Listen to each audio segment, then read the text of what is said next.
नमस्कार मंडळी, आपले स्वागत आहे आमच्या YouTube न्यूज चॅनलवर। आज आपण एका अशा घटनेविषयी बोलणार आहोत जी ऐकून प्रत्येकाच्या अंगावर काटा येईल। गणेशोत्सव हा उत्साह, आनंद आणि श्रद्धेने साजरा होणारा सण। गणपती बाप्पाच्या विसर्जन मिरवणुकीत नृत्य, ढोलताशे, डीजेचा गडगडाट, जयघोष हे सगळं आपल्याला पाहायला मिळतं। मात्र याच विसर्जन मिरवणुकीत एक तरुणाने महादेवाचा वेश परिधान करून सहभाग घेतला होता।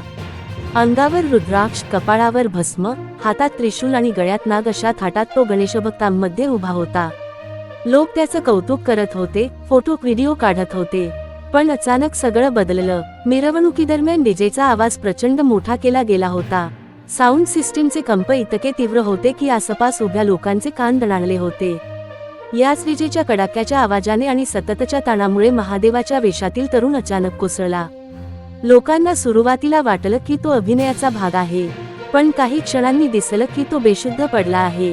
लगेच त्याला उचलून रुग्णालयात नेण्यात आलं, पण दुर्दैवाने डॉक्टरांनी त्याला मृत घोषित केलं।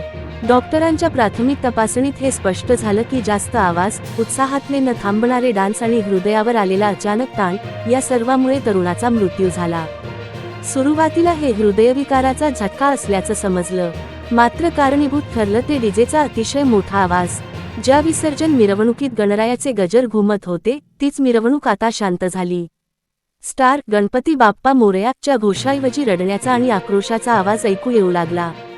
गावात, मित्रपरिवारात आणि कुटुंबात शोककळा पसरली।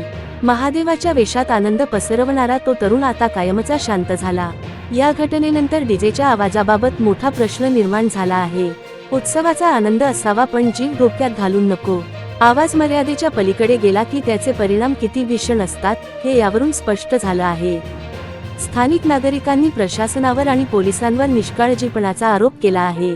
डीजेचे डेसिबल कंट्रोल करण्यासाठी जे नियम आहेत ते पाळले गेले नाहीत असं स्पष्ट होत आहे। मित्रांनो, ही घटना आपल्यासाठी मोठा धडा आहे। गणपती विसर्जन असो किंवा कोणताही उत्सव, आनंदाचा क्षण शोकांतिकेत बदलू नये म्हणून आपण खबरदारी घेणे गरजेचे आहे। डीजेचा आवाज मर्यादित ठेवला पाहिजे, नियमांचं पालन केलं पाहिजे, प्रत्येकाच्या जीवाची काळजी घेतली पाहिजे। मित्रांनो, तुमचं मत काय आहे? डीजेला पूर्णपणे बंदी घालावी का, की आवाजावर नियंत्रण ठेवूनच तो वापरावा? कमेंट बॉक्समध्ये तुमचे विचार जरूर लिहा।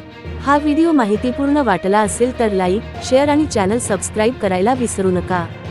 आपल्या एका क्लिकमुळे आमचं मनोबल वाढतं आणि आम्ही आणखी अशीच खरी माहिती तुमच्या समोर आणू शकतो।